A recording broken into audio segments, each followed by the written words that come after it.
Yozali, une servante de l'Éternel, ezali propriété makambo yaboye ekomelayo. La lingina yeba soki ye Pierrot wana yo en tant que servante ou bondela ki penza na ndenge esengeli epa ya nkolo pote ondima mobali wana. Parce que aux servante de Dieu, Zambé akokiko, c'est vrai ça peut arriver. Mais mutuna nange zaleske o bondela ki penza na muzindo sincèrement peu fidèlement epa nkolo pote ondima mobali lokola Pierrot. Les messagers Pierrot oyo azali oke azali mobile na yo oke uta kobala na awa na kin mama sansi ba vidéo ebimi ba publication ebimi ba makamwa mingi tozo mona o ebimi sur yo mama. Qu'est-ce qui se passe au juste? Et ici c'est un couple chrétien et maman prophétesse avant di kimia atiki mobali aloba nyonso azoloba ba chantage. Ça il faut féliciter maman prophétesse. Un homme qui ridiculise sa femme de cette façon n'est pas digne d'être un homme. Apôtre Paul appelle si toli namibali. Shalom, shalom, shalom, bien-aimé dans le Seigneur. Bonzambe, na bonzambe, Lola, Ezo Futa, Simananto, Yakolo Bakenzama, Boto, Kwaye, Wapi Elongo, na pasteur Feza Missi, à la bouche autorisée de l'Éternel depuis Zurich, na Fudo Mukwaya, Motema, Bivince de Homo depuis Londres, Pena, Maman Gisèle, Lukelo, Motema, Papa Emmanuel, na Boston, Maman, Mami Mbunga, Motema, Papa Blaise Mbunga, na Suisse, Nzamba, Lola, Amono, Bonzambe, na Bonzambe, Yesunde Mosu qui s'est bien aimé dans les Seigneurs, toujours dans le cadre à informer, bien aimé, et dans les solos. Mon corps réel et Outiko Salama bien aimé dans les Seigneurs, Awana Congo bien aimé. Les solos, il y a prophétesse Maman Sansi Kimbangu.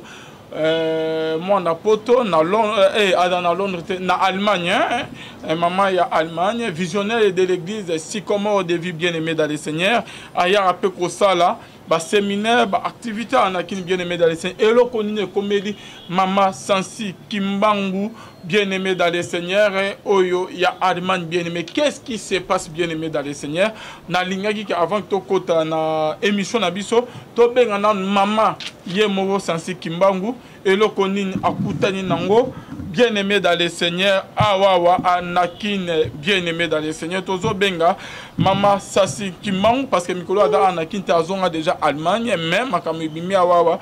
Ebele nakini ni nyango ekomelie nande komoko bakota en contact Pierrot hein. Donc qu'est-ce qui s'est passé? Shalom maman Sansi Kimbangu. Ah. Bonne santé maman. Ah santé za bien nangolo nzambe. OK, maman Sansi ozali awa tozali na Allemagne déjà maman Sansi. Toninga toyeba maman tomoni ba vidéo moko awa ndeko Pierrot. Les messagers Pierrot oyo azali ok azali mobile na yo ok uta kobala na awa na kin mama Sansi ba vidéo ebimi ba publication ebimi ba makamwa mingi tozo mona o ebimi sur yo maman. Qu'est-ce qui se passe au juste? Toza pena jiji kakabe ya otuna mutuna merana onko yebisa biso qu'est-ce qui s'est passé au juste na ba makamnyon surtout ndeko Pierrot ok bozalaki na en contact azo bimisa sur yo.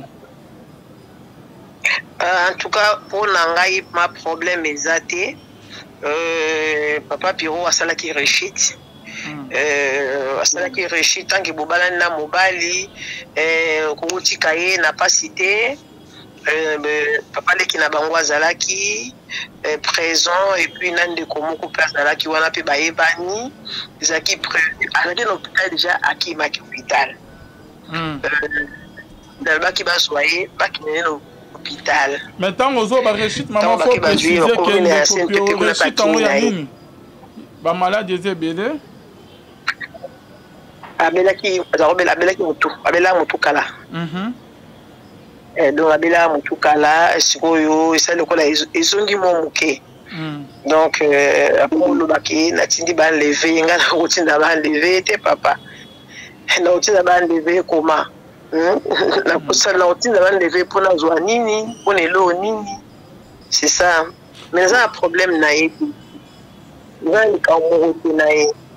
Ok, maman, olingo lo bate nyonso tourne ko Pierrot azolo wana ba publication azo publier que non otinda ki ba enlever ye oyaka na kina o kaka ba drogue okena kuna na beni ko kotisa ba luki ko soutenir ba rebelle nyonso wana ozolo ba kezali makamu ya solo te mais ezali que folie nezuye ou comment? Bon, ngai na bandi ko ke na mbandaka na loba ki ça fait 11 ans. Toba na papa Pierrot ça fait une année à Pamba. Na kena na beni yazala ko toba na ko tuna yete. Na kena so ba na beni basunga batu bazakuna et puis na kasi bilili ezali na teka ba masasité na teka rapé minduki te na rapé complice na ba rebelle na makambo te. Mais na sala musana nga bato bayebinga na Kinshasa bamonaka na kende mbandaka na tongi po na tia bana bazala toyebani na ye ça fait une année ya Pamba donc akokota na modungu ya vida nga ndenge nini donc c'est ça on loba papa l'usine beaucoup ça même temps na témoignage moko pona nga parce que eza lukuta pasala makambo na te. Donc, si je vous comprends très bien, au lobby que Papa Pierrot, il y a un moment où Kabela qui liboma, mais ma propos à tenir, yozo bakezali que liboma on rezongeli lisusu ya onde azo s'attaquer kana yo. Na bande o mususte na mo azo s'attaquer kana yo, mais bande o basé belé na ba public. Pourquoi kana yo?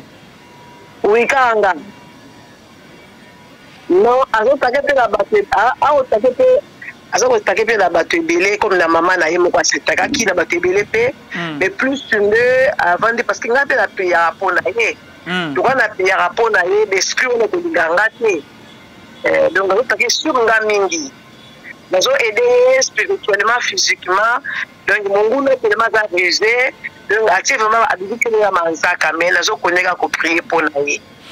Ok, maman, ok, maman, au moins, que na bande ko peut-être ba yebite que Pierrot abela ka sorte que liboma lisusu muto ezongeli ye maman na bande ko ba yebi nyonso wana te maman au moins que moi confiance et pas no ekokita réputation no peut-être na ba o ba yebi yote ba yebi réalité te que Pierrot abela liboma eza liboma nde muto ezongeli ye ezobebisa image no te maman ndenge ozo ba ki abela on dirait liboma ozongeli ye parce qu'on a ba o ba yebi makamni ba détail nyonso wana te au moins que réputation na yo Ezaya Rokita Bible que votre bonne conduite soit connue de tous réputation baby donc mokile mo on dirait que ozo se me conduire ozo tamola na kobanga nzambe te donc c'est ça quoi on dirait ozo sale la lidobate oyo ozo te eza mususu oyo ozo sala pe eza mususu.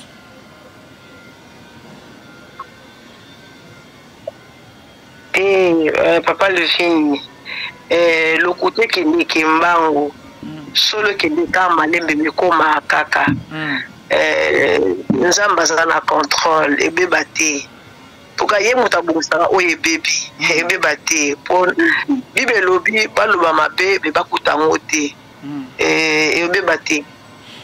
OK. Merci beaucoup maman Neto en ligne na yebite juste qu'on a question à reposer maman toto ko maman na émission. Non, maman prophétesse Mbote, hein? Mbote, papa. Awa Jijika. Likambo na yo esali pasi na motema. Ndenge ezali kobetama na ndenge malamu te na ba réseaux sociaux. Biso totelemela kango. Yo zali une servante de l'Éternel. Ezali propreté makambo ya boye ekomela yo nalingi na yeba soki ye Pierrot wana yo en tant que servante obondelaki penza na ndenge esengeli epai ya nkolo pote ondima mobali wana parce que oza servante de Dieu Nzambe akoki ko c'est vrai ça peut arriver mais motuna nanga ezali eske obondelaki penza na muzindo sincèrement peu fidèlement et pas nkolo pote ondima mobali lokola Pierrot.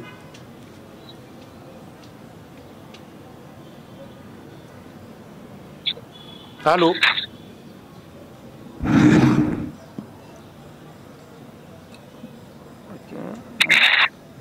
Bon, papa jusqu'à na kolobelo komoko eza na ba famille na biso na ba géant tout ça ba homme fort eza na biso baza déclaré déjà la famille ma déclaration mosu elandaka moto eza kutu question kobondela te mais ntango ezolanda mo soki akuti porte na kati ya vie ya moto akoti asali misala na ye donc yango moniki ntango toza na bonzambe surtout na makambo toviva ya badélivrance babatelaka mpe délivrance fo tovandaka na se ya makolo ya nzambe mpo na ngai papa jusika ekoderange nga te ekodérange nga te parce que nzambe akozwa so ya likambo oyo mpe akokata likambo yango mpo na ngai ezoderange nga te mais nazokontinue kaka kobondela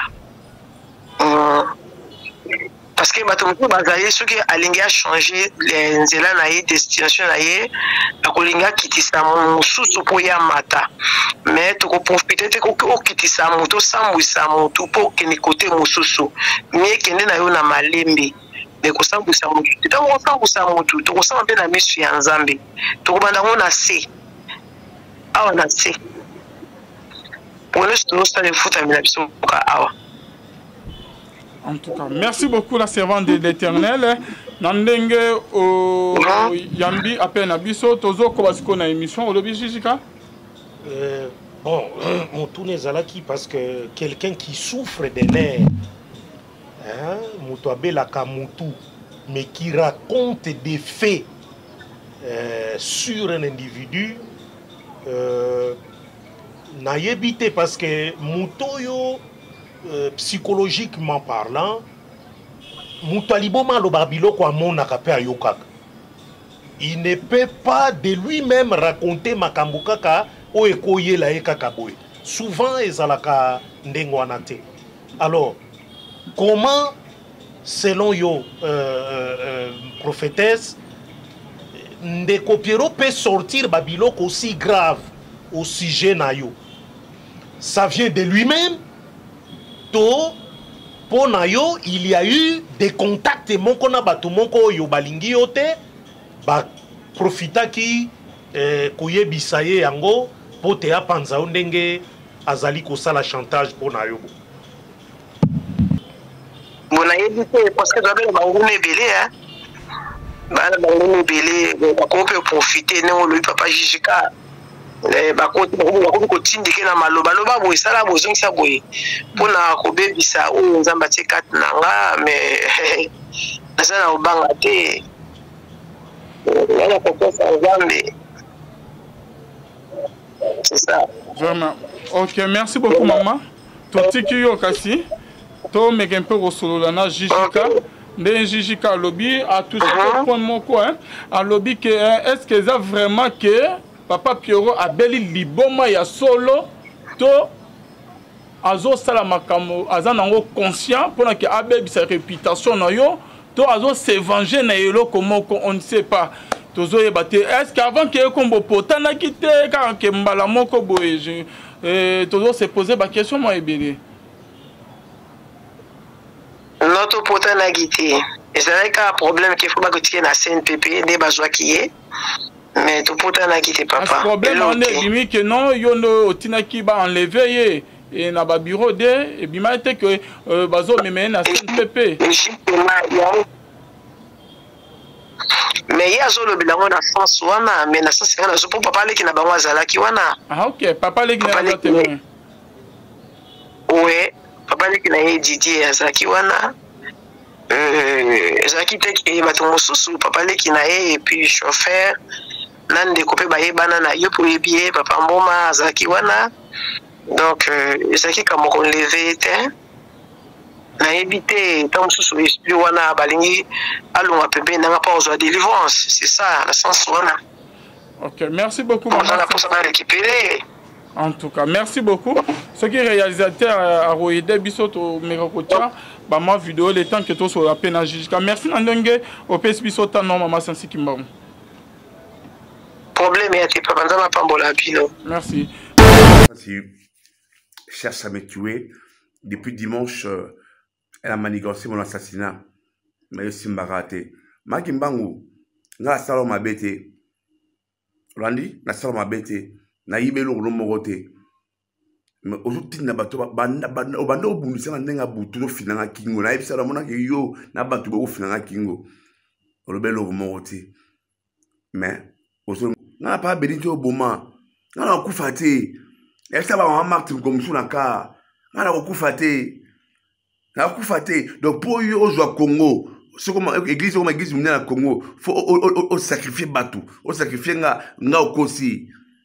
Nga na tamboka boni na bile. C'est pour ça pour na kokenga. Na bana na bile ngita ba ku fila lende, senda wan senda, o échoué, o kokate. Na ntina poto wala so poto. O bona on bana misika fourmi. Que pénate au sama pénate donc ça dit ba repérer tout ce que tu fais comme crime. Pour ça crime à liboso te aux initiés criminels. Je les confirme maintenant. Moi ça Joe Biden. Il va retenir bien récemment à Kassi. Indice criminel na wana yebana. Tu fais quoi? Ça la ranini. Oko boko bomangate. Pour na bukika no wana gindo kuchala ndakwa wana. Hakuna kitu kitakachonitenga na Mungu. Hakuna kitu kitakachonitenga na Mungu. Hakuna kitu kitakachonitenga na Mungu. Hakuna kitu kitakachonitenga na Mungu. Iwe njaa haiwezi kunitenga. Iwe njaa haiwezi kunitenga. Hata jaribu ije haiwezi kunitenga. Hata jaribu ije haiwezi kunitenga. Iwe njaa haiwezi kunitenga. Iwe njaa haiwezi kunitenga. Hata jaribu ije haiwezi kunitenga. Hata jaribu ije haiwezi kunitenga. Na Bwana moyo wangu tulia, ukae na Bwana. Kama si wewe Bwana ningekuwapi leo? Kama si wewe Bwana ningekuwacha leo? Moyo wangu tulia, ukae na Bwana. Moyo wangu tulia, ukae na Bwana. Moyo wangu tulia, ukae na Bwana. Moyo wangu tulia, ukae na Bwana. Kama si wewe Bwana ningekuwacha leo? Kama si wewe Bwana ningekuwacha leo? Amen.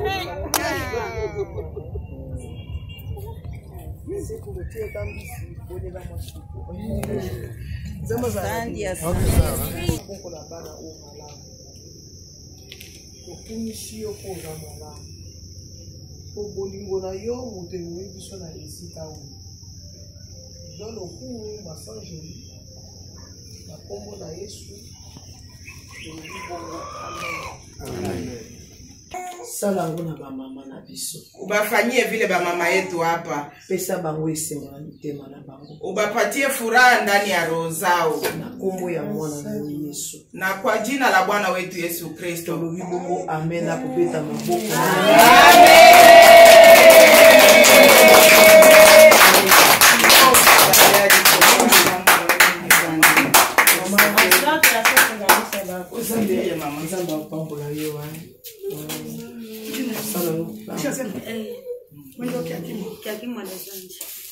Salo bala mwa mama. Mungu atakutuliza mama fundi. Siko mama zoteka. Ya teka kate azana eloko te. Azoteka te. Hape na mbongo te.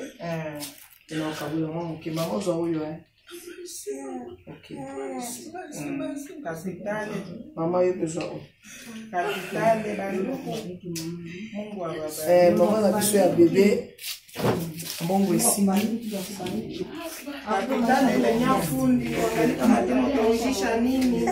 Mungu atende maisha yake. Mungu atende maisha yake. Mungu atende maisha yake. Amen. Amen. Bobiso besi bango ebande nzambe asala mama yozo bakomo na bango nyonso nde babandi awa nga bango nzambe asali naozanga pete Lilia pa Mungu wako, Bwana Yesu alisema, na mimi hapa nakuokoa, nitakulinda mpaka mwisho wako. Mungu wao alisema, na mimi hapa nakupa nguvu, yatima niomba toba, Mungu wangu nihurumie, sijue ile niliyotenda. Mwenyezi Mungu alijibu, yatima na kuhurumia, utaishi kwa mapenzi yangu. Yatima alishukuru, Mungu wangu wa huruma na mapendo tumwabudu. Karibuni kwetu amini, kwa kufurahi kuwaona. Karibuni amini, kwa furahi kuwaona. Yesu Kristu aliwatuma kuja kuona wayatima. Bwana Yesu Kristu Mwokozi, barikiwa na damu wako. Waamini wako Yesu wanaopata mkono wako, kutazama wafungwa na wagonjwa na wamaskini wote. Wakati Yesu alikufa, alisema na mama yake Maria, tazama Yohane, na Yohane tazama mama. Ndiyo kusema Maria ndiye mama ya wanadamu. Wageni dinge wanajitolea, dinge kuja kutuona, dinge kama dinge kama ni dinge kama ni dinge kama ni hapa kwetu dinge tunakuwa dinge pokea wageni dinge kama ni dinge kama ni waamini wao muendelee na Yesu. Voilà, bonzambe na bonzambe. Yesu nde mosukisi bien-aimé dans le Seigneur. Jusqu'à Kabeya. Au moment de ma publication du Solongo, il y a Mwasi na mobali. Au moment que Mwasi oke babala na na mobali, mobali abaluke liye boye, a commis net ke koluka ko bebi sa réputation na ye, ko kitisa ye, ko bebi sa misala na ye. Yo monya ondenge ni Jusqu'à Kabeya. On a koki komona kaka malamu te. Parce que même na niveau il y a ba chrétien. Vouloir régler ba conflit na ba réseaux sociaux ezali solution te. Ça c'est du paganisme.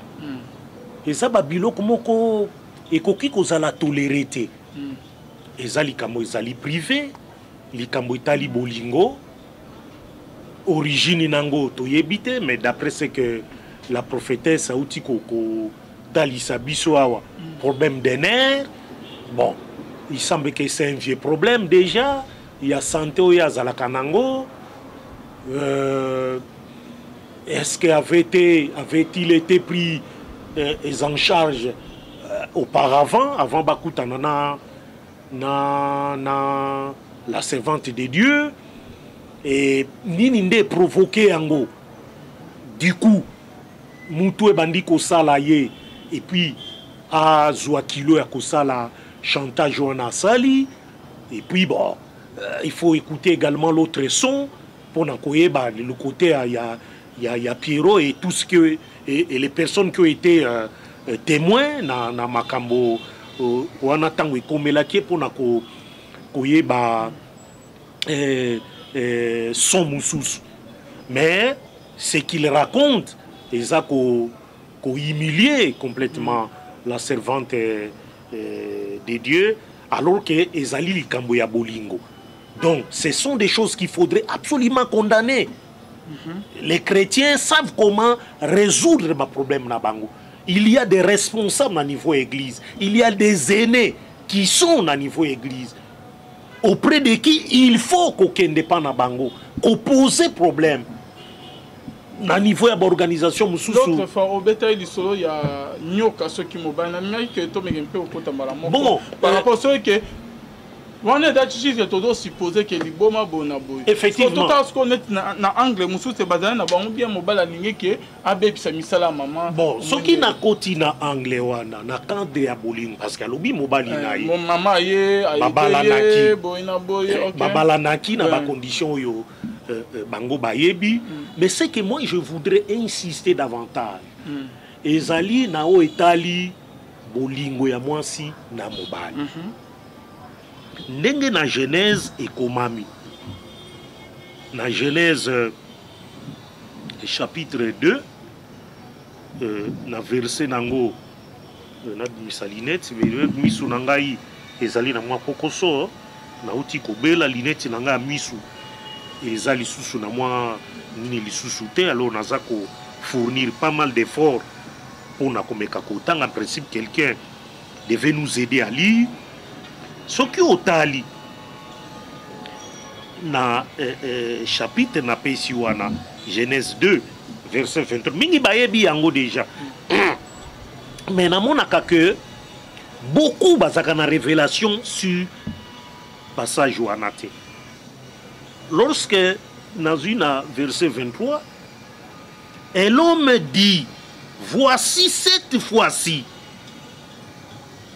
celle qui est os de mes os et chair de ma chair et on l'appellera femme parce qu'elle est tirée parce qu'elle a été tirée de l'homme mais place n'a insisté zalinde yango place beaucoup manque de révélation c'est pourquoi l'homme quittera son père et sa mère et s'attachera à sa femme et ils deviendront une seule chair. Donc la difficulté na ba mibali na ba bolingo ebele se situe à ce niveau. Na verset 24 il y a chapitre il y a Genèse 2. Donc l'homme va quitter son père et sa mère et s'attacher à sa femme et deviendront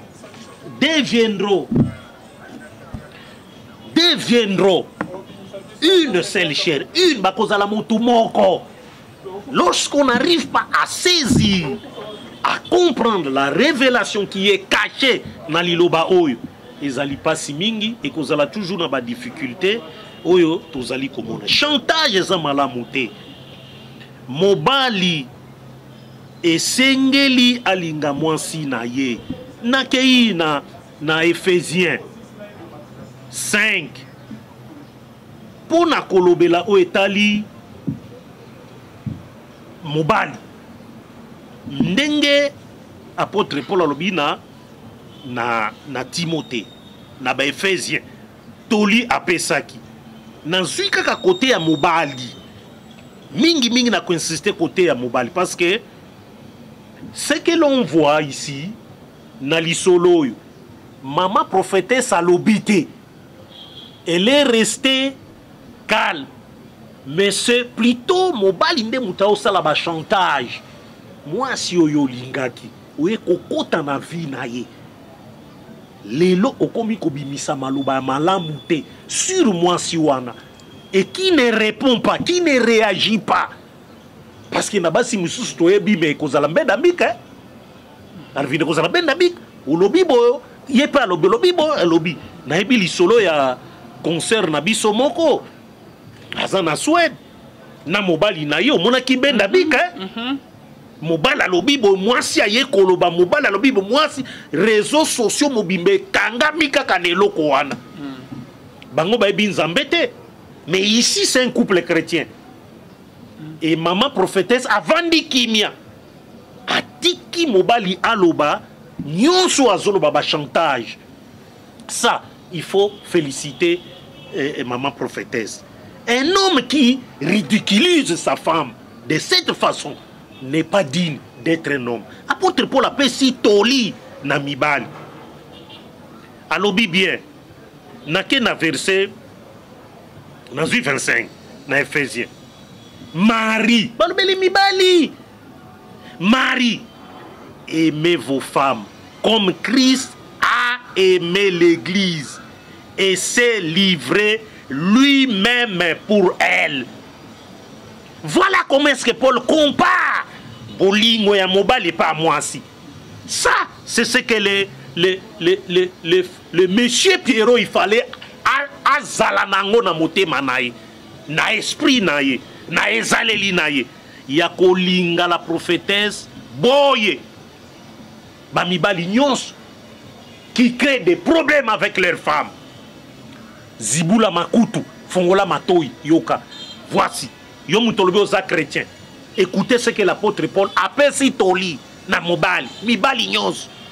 Alobi bolinga bamibasi na bino. Ndenge Christ alinga église et puis à se livrer lui-même pour na église wa. Nakena 28. Oyo nako insister lisusu makasi. Pour la lobby, c'est ainsi que les maris doivent aimer leurs femmes comme leur propre corps. Mobile aza na révélation yote, aza ndoki, aza zabulu, aza insensé, aza boulou, aza kizengi. Alors c'est ainsi. Il faut insister dans la partie A. Toujours dans Mibal, bas cité. Parce que maman, prophétesse a réagi. Mais dans ça, par rapport, il y a Mobali. Oyo azako sambuisaye. Voici, bande konaye, bazwa oyo, bake bisaye, yango, pote asosol. Nenge sengelaki, alinga, mwasi oyaye. Oya koti na vie. Oh, les lois comme ça la chantage. Bamibali nyonso pe, lolelenge moko, bolanda. Na 28 Ephésiens 5. C'est ainsi que les maris doivent aimer leur femme comme leur propre corps. Celui qui aime sa femme s'aime lui-même. Moi, si azalaka en fait nzoto ya mobali. Beaucoup ne savent pas ça, ne comprennent pas ça. C'est pourquoi mindondo ezana mabala misusu. Parce que bamibali musu bazaba nyoka.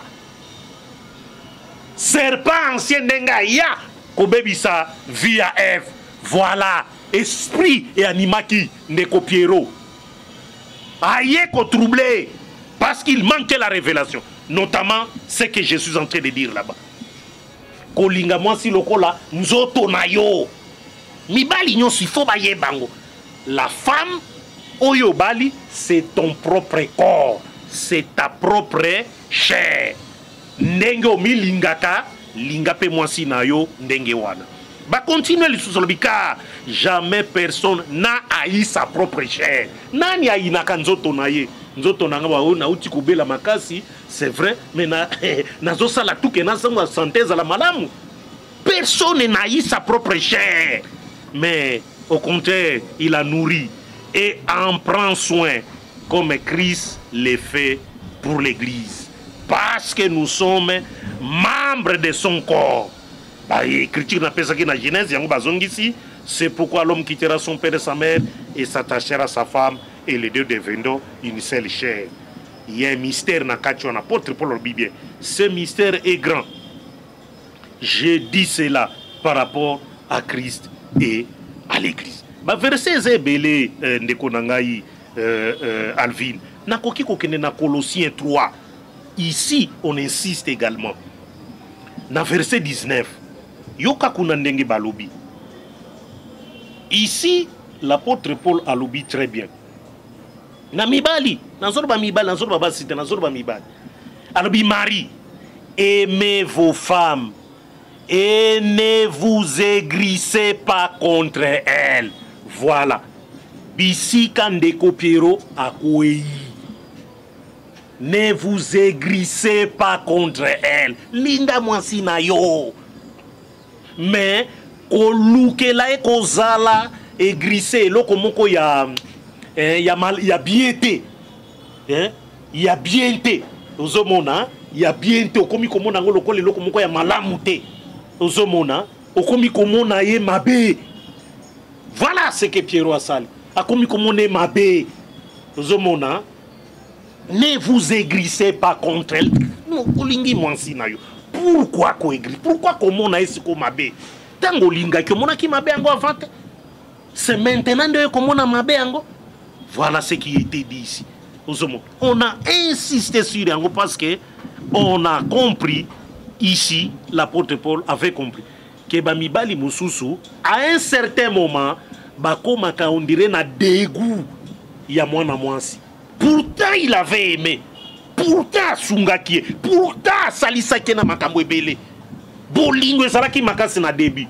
Tango akoti na kati abaluki akomi nyoka.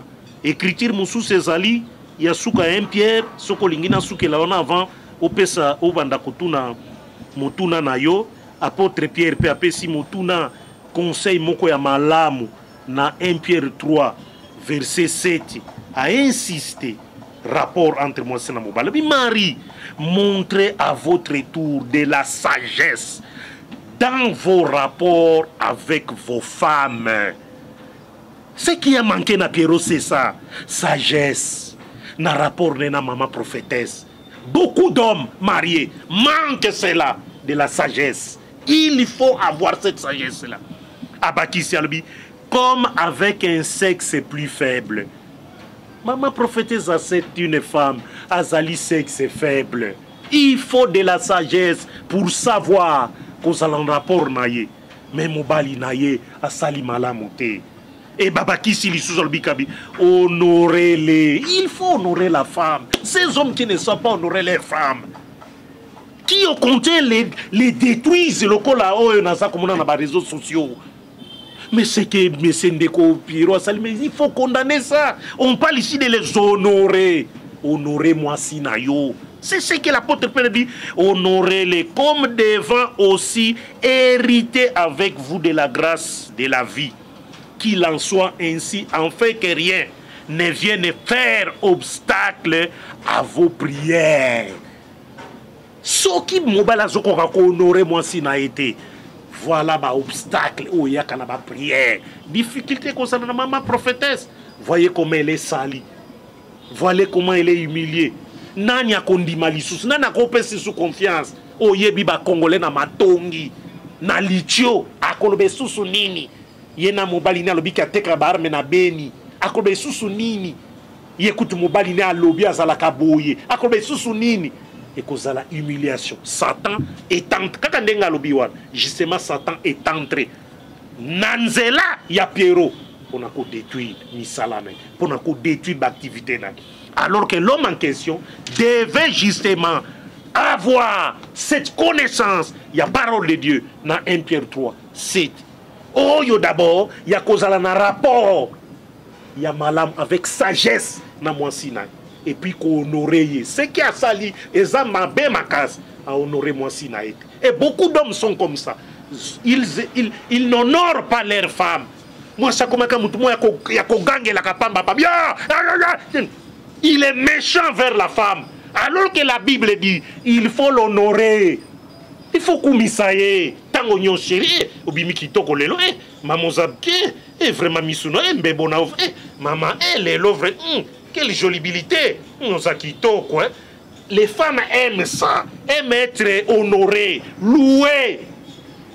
Nenge proverbe 31:10 et lobby nasuka nango. Mais ce qu'on a fait pour la prophétesse, il faut condamner la dernière énergie. C'est un mauvais mari, un serpent ancien, un vrai. Oyo, il faut se repentir à tout bela, personne n'a pardon. Ce qui est beau messie. Merci beaucoup, Gigi Kakabeya. Maman Solobi, mais papa Gigi K. Bon, on a un peu maman Sensi qui manque là, une servante de l'Éternel, au péché, à Sungara vraiment, au Sungara, on a bénité, au monde qui est maman Moussous, qui bisika kola les athènes, na yama maman Moussous bazol comme maman Sensi Atinambo, qui est au Kena au Pesa Bango, va remercier à payer. Adam maman moi ça dit, au moins côté le bas au pété vraiment, maman Anzama Pamola, à Sungaba Veve, Babisonio Sotozo, Lissungi et pas maman, bande que belé, na église Tangayaka, Baya, Rotel et maman, Mimila Bamba, Biloko, Kabela Bango gratuit. Donc, Nzambe Amonaye, maintenant, Koyoka papa Ningo Rubik Ezali, on dirait que Satan est à côté de lui, papa Pierrot, alors Baba Makamnyonso, Azolo Bawana. C'est comme si Bandeko a toujours monté ma malam, toujours, na suka ba remercier la banque na monnaie du Saint-Jean juge Kakabea. Mais omoni na vie oyo tozali komene surtout na oyo ya bana nzambe il y a toujours babiloko ya lolenge wana ba exemple ezali ebele na kati ya lelo bana nzambe nazwa kaka ya Christ na Judas. Christ asungaki Judas, c'était un apôtre qui lui avait choisi. Mais azalaki kokende butu kokopéraka na ba pharisien pour na côté kaye. Et Christ a été vendu comme ça pour na 30 pièces, ceux qui 30 cycles 4. Parce que mutu azaki na ba besoin na ye. Il y a des fois batu misusu bautaka libanda bakoti na kati pour na kotia songi baiko détruire ba monita mususu mama ba geste za kosala ba activité baza kosala pana bango eboti likunya eboti jalousie balobi to détruire œuvre ya za kosala oyo pote mapeka ezala na yete. Est-ce que maman tango asalaka ba geste wana ezalaka pona honneur na ye? Est-ce que ezalaka mapeka na ye? To ndenge asalaka ngo ezali kobota ba jaloux, ezali malamu te. Na makomi quelque part balobi le malheur atteint souvent le juste, mais l'Éternel l'en délivre toujours.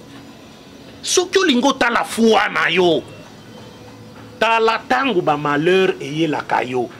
Pe à chaque fois ndenge délivrance, solution et comme la kayo.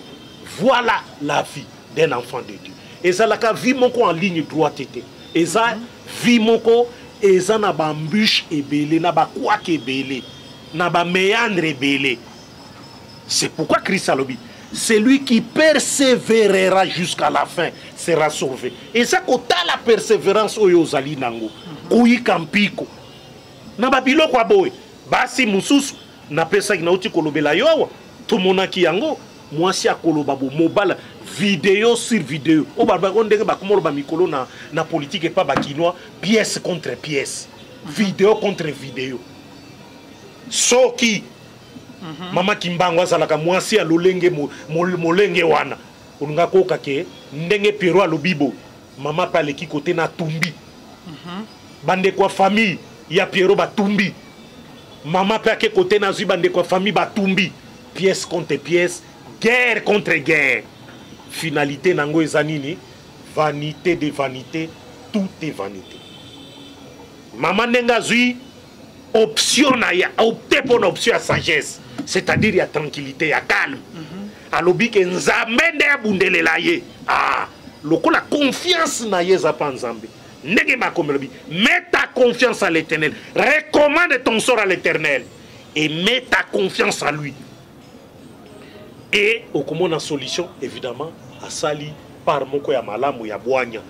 Nzambe tôt ou tard, d'une manière ou d'une autre akoy bandenge nini côté là ala ndaptolite ya bato ya mabe ono mama ba yo imileo makas yo pe bimisa kasi vérité te loba kasi boete funda ye kende na justice te mama toza pe na pays de droit imputation dommageable et ça pe na droit te mama kondima te ba salir yo non imputation dommageable oui mais pour un chrétien bible lobini et lobite répliquer na ndenge na yote elubi angote mais attention quelque part proverbe pe elubi zongi sana est censé na qui est censé na ye pour kanisate qui azali sage ça aussi c'est une écriture hein? Par là on comprend on est non sukeli kakawana na sukeli kakana parce que tozobla makambo mama prochainement on pourra et kokote lango na muzindo ndenge et proverbe elubi mais l'option mama aponi ezali très sage azala kimia nyonso bakoki koloba baloba na bango ils finiront par kolemba et Dieu si c'est la vérité oyo ye azali ko détenir ako finir par ko triomphe. Merci beaucoup Jijika parce que bamaka bo décourager ami bande quoi abana ko sala bolam et décourager et les missions tana na bango sala bolam mokile do ezo décevoir ngai kaka. Donc en tout cas na ma sensi ki manzama lola amona esika ozolanda biso mama sasi kimbangu.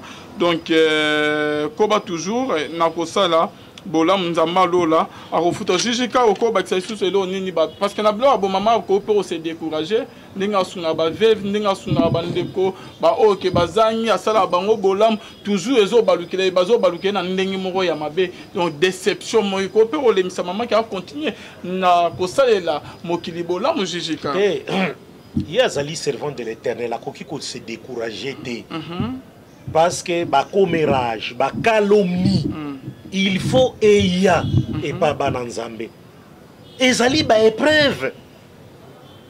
C'est vrai il y a makasi muto yo lingaki bobalanaki awa bovande sika moko et puis e baluka subitement et décourageaka et puis ça ka déception moko ya makasi ba âme faible ba esprit faible surtout lokola e mwana mwasi occupé ko se suicider occupé ko sa décision moko ya mabe akene musika a se retirer na vie ya batu misusu alabi ali mwana ekasi parce que leke lié mais ndenge toza koyoka ya za koloba tout à l'heure tomoni ke azui courage na mabondeli oya sali. C'est pourquoi il est dit priez sans cesse, priez sans cesse.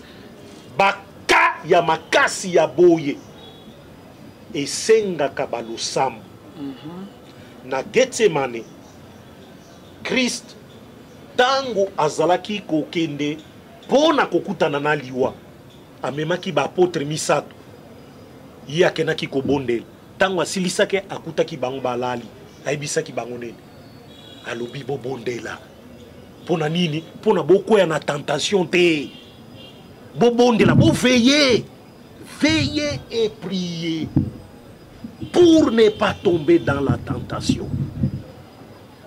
Et ça, maman a zui option moko ya malam a veiller d'abord na makambo nyonso ayoki et puis à prier, à éviter tentation, à éviter yang parce que ma biloko aboy ba esprit faible ndenge na uti kolobela yo c'est fini comme ça makelele mais elle a préféré na ye kozwa sagesse ya kovanda kimia kotika nzambe abundanela ye abundela soki azali na tort nzambe akopesa tort soki azali na raison eh bien akotriompher dans la vérité pour na bolamu ozali kosi parce que bolamu ekouvraka mabe ya multitude.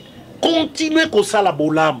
Dieu nous demande, dans Galate apôtre Paul dit, continuez tous, ne nous lassons pas de faire. Galate 6:9. Voilà.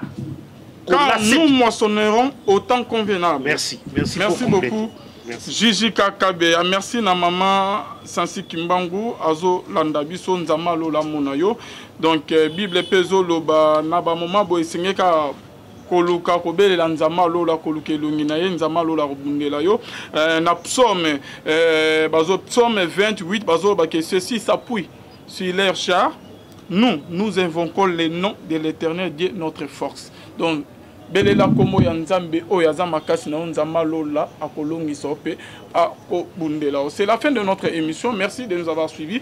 Bien-aimés dans les Seigneurs. Bino ba o bobe biso de partout au komeli biso tozali na Jijika Kabe boba encore ka Jijika Kabe ya makasi malgré zo linga koloba on tenga na zo lebela. Oh Jijika limwa aleka su na ba émission te donc en tout cas na ba circonstances oyo akutanaki na vraiment na vie et Seigneur que Jijika mikolo amona na te akomi musika bien-aimé dans les Seigneurs. Liboso tozali à 0 mètre hein.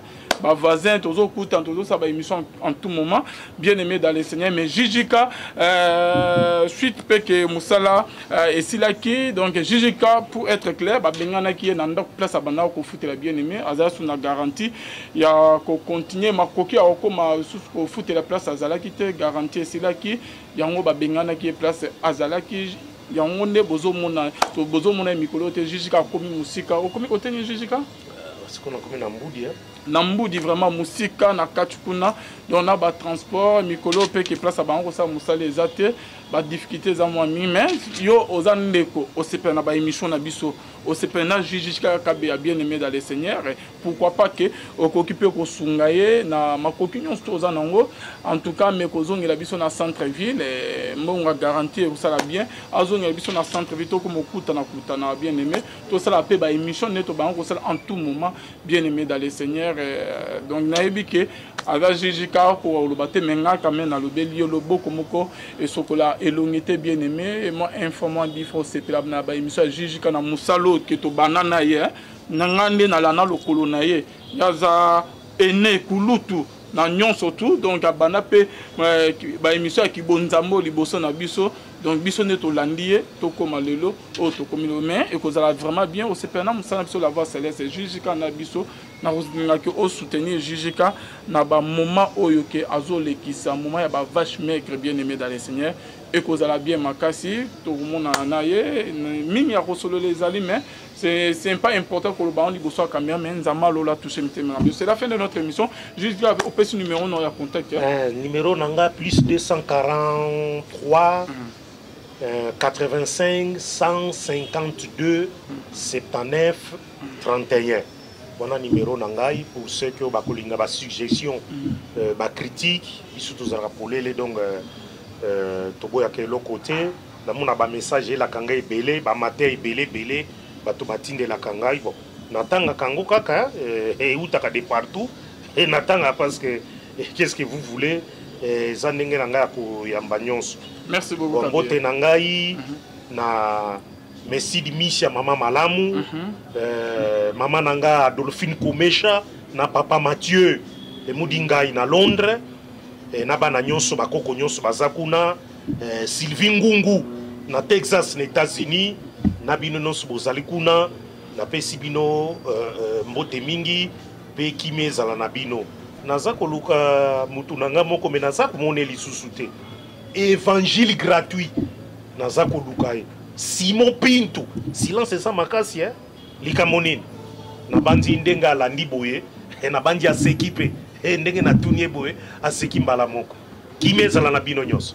Merci beaucoup. Bonzambe na bonzambe Yesu nde mosuki si bien aimé dans le Seigneur. Merci na anu kamande azasi ma caméra qu'on se trouve à la prochaine bye. Na mabondeli oyasali. C'est pourquoi il est dit priez sans cesse.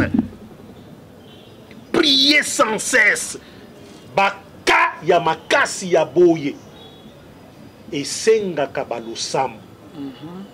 Na Getsemane Christ tango azalaki kokende pona kokutana na liwa amemaki ba apôtre misato ye akenaki kobondela tango asilisaki akutaki bango balali ayebisaki bango nini alobi bobondela pona nini pona bokoya na tentation te bobondela veillez et priez pour ne pas tomber dans la tentation. Et ça, maman a joué option moko ya malam, a veillé. D'abord, na makambo nyonso ayoki. Et puis à prier, à éviter tentation, à éviter yang. Parce que ma bilo kwa boy, ba esprit faible, nenge na uti kolobela yo, c'est fini comme ça makelele. Mais elle a préféré na ye kozwa sagesse. Ya kovanda kimia kotika nzambe abundanela ye soki azali na tort nzambe akopesa tort soki azali na raison eh bien akotriompher dans la vérité pona bolamu ozali kosi parce que bolamu ekouvraka mabe ya multitude continuez kosala bolamu. Dieu nous demande, dans Galate apôtre Paul dit, continuez tous, ne nous lassons pas de faire. Galate 6:9. Voilà. Quand nous moissonnerons au temps convenable. Merci beaucoup. Merci. Gigi Kakabe, merci na maman Sansi Kimbangu, Azo Landabiso Nzama Lola Monayo. Donc Bible pezo loba na ba mama boy singeka koluka kobele la Nzama Lola koluke lungina ye Nzama Lola robundela yo. Na psaume bazo psaume 28 bazo ba que ceci s'appuie sur leur char. Nous invoquons le nom de l'Éternel Dieu notre force. Donc belela kombo ya nzambe oyo aza makasi na nzamba lola akolongisa pe akobundela. C'est la fin de notre émission. Merci de nous avoir suivis.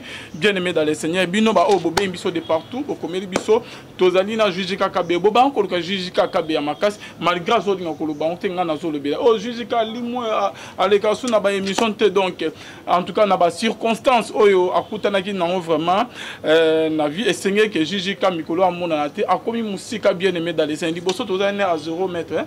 Ba voisin tozo kuta tozo sa ba émission en tout moment bien-aimé dans les Seigneurs mais Jujika suite peke musala et silaki donc Jujika pour être clair ba bengana ki na ndok place abana ko foutela bien-aimé azala suna garantie ya ko continuer makoki akoma ko foutela place azala ki te garantie silaki yango ba bengana ki place azala ki yango ne bozomona to bozomona mikolo te Jujika komi musika okomi oteni Jujika parce qu'on a comme na mbudi hein Namboudi vraiment musika na kachukuna donc na ba transport mikolo pe ke place ba ngosa musale ezate ba difficulté za moi mi mais yo ozandeko osepena ba émission na biso osepena Jujika Kabe ya bien-aimé dans les Seigneurs pourquoi pas que okokipe ko sungaye na makokinyo sto za nango en tout cas me kozongela biso na centre ville mbonga garantie vous ça bien azongela biso na centre ville to ko mokuta na bien-aimé to ça la pe ba émission neto ba ngosala en tout moment bien-aimé dans les Seigneurs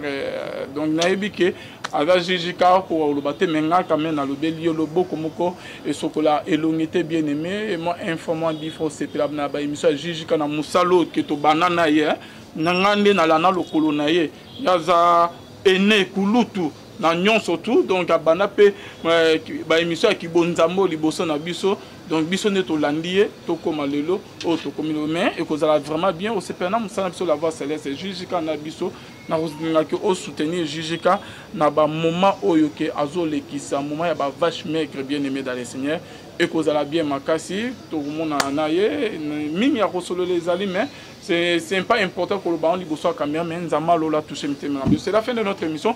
Juste au petit numéro non ya contact. Numéro nanga plus 243 85 152 79 31.